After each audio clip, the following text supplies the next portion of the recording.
From Fox 5 News, it's time for more Good Day New York. Actor Djimon Hounsou has starred in films Blood Diamond and Furious 7. He's stopping by to talk about his latest projects. We have Djimon Hounsou sitting on the couch waiting for us to come over. He's got his own organization that he's also going to talk to us about on this Giving Tuesday. All right, audiences first fell in love with Djimon Hounsou in the music video for Love Will Never Do. Yes, indeed. And since he starred in such films as Amistad and received an Oscar nomination for his performance in Blood Diamond. Well, the actor has just announced the formation of the Djimon Hounsou Foundation. It raises funds to fight modern slavery and human trafficking. We're thrilled to have you on Good Day New York, Djimon. Tell us about how you got involved with why you wanted to create this organization. Well, this was a visceral, that I'm trying to create a visceral connection between the countries of the diaspora and the mother continent. Because I felt like when I first came to America, I mean, I was obviously connected to, right away to... Where did you come from? I came from West Africa, Republic of Benin. And how long ago? That was about 30 years ago, almost 2019. I moved here 1989. Right. Yes. And you said since you've been here and gotten so much support from the African-American community, but yet it's kind of cyclical, right? That you wanted to make the connection between your home, your mother country. Right. And certainly, I mean, obviously, as you know, my career, I started with Amistad, and that really sort of like gave me a very, sort of like a strong understanding of the pros and cons of slavery, and so. And is it mind-boggling to you that it's still going on in this day and age? For sure. I mean, the study goes as in there's over 40 million people in the world still under slavery.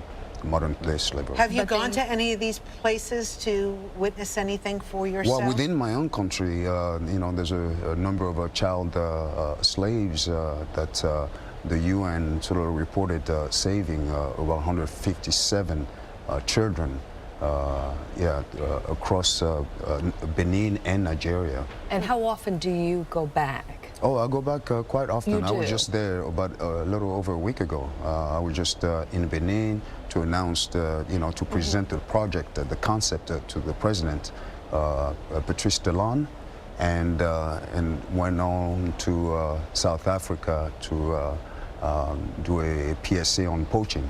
How do they see you? Do they see you as sort of a superhero, someone to kind of help educate them, because you've seen such the other side of what freedom can be like. Right. Yes. And for them, this is a normal life. Yes. Yes. Right. So how do you impart your wisdom? What do they tell us about the communication that you have with people at home? Well, I mean, it's evident that when we look at the rest of the world, we obviously sort of like have a strong connection with African Americans and the countries of the diaspora, Brazil, Haiti, Argentina, and so I'm trying to bring this visceral connection with the continent of Africa, because again, if you don't know where you're from, you're soon not going to know who you are, and this is the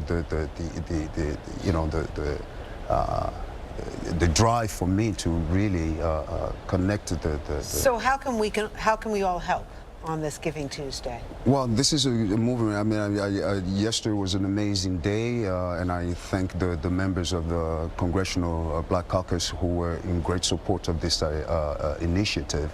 And obviously, as you know, December 2nd marks the first slave ship coming to North America, and so in celebration of that, it was to announce my idea of the marathon, which is a cultural sports event to heal the wounds of slavery. When is the marathon? I mean, I'm looking at this lovely binder and the gate of the no return But marathon, actually, right? the gate of no return, it says gate of no return with a strike on the no, correct. to indicate that we're actually welcoming, we're actually embracing the idea that this is the gate of return of all the extended souls of Africa, you know. Right. It's amazing. How did the Congressional Black Caucus come into play with this and your venture? Well, I wanted to sort of like get the United Nations on board and in support of this idea, and obviously given the fact that the December 2nd was a powerful day, in a statement of the transatlantic slave trade, I wanted to go to the United Nations and get them on board in support of this idea of reunification. Well, congratulations. If you want more information, you can go to gateofreturn.com and hopefully support. I have to ask you, what's going on with your acting career? Oh, no, I kept my day job. I'm still, yes. What are you working on these days? Just finished Quiet Place 2, the sequel to that, and heading to London to finish Kingsman with Matthew Vaughn and Ray Fine. And your son, was he 10 years old? Yes, now? he's 10 years, Kenzo Lee Hounsou. Yes. Yeah. What's his life like as a 10-year-old now? Well, it's quite a. He's going through a moment, and obviously, yeah. I mean, I'm trying to introduce Africa, you know, to him. I've taken him to Africa a couple of times. He loves it, and yeah. Well, all the best to you. Thank you. Congratulations. Thank you so much. Thank you for sharing with us something that's very close to your heart. Thank you. Appreciate it.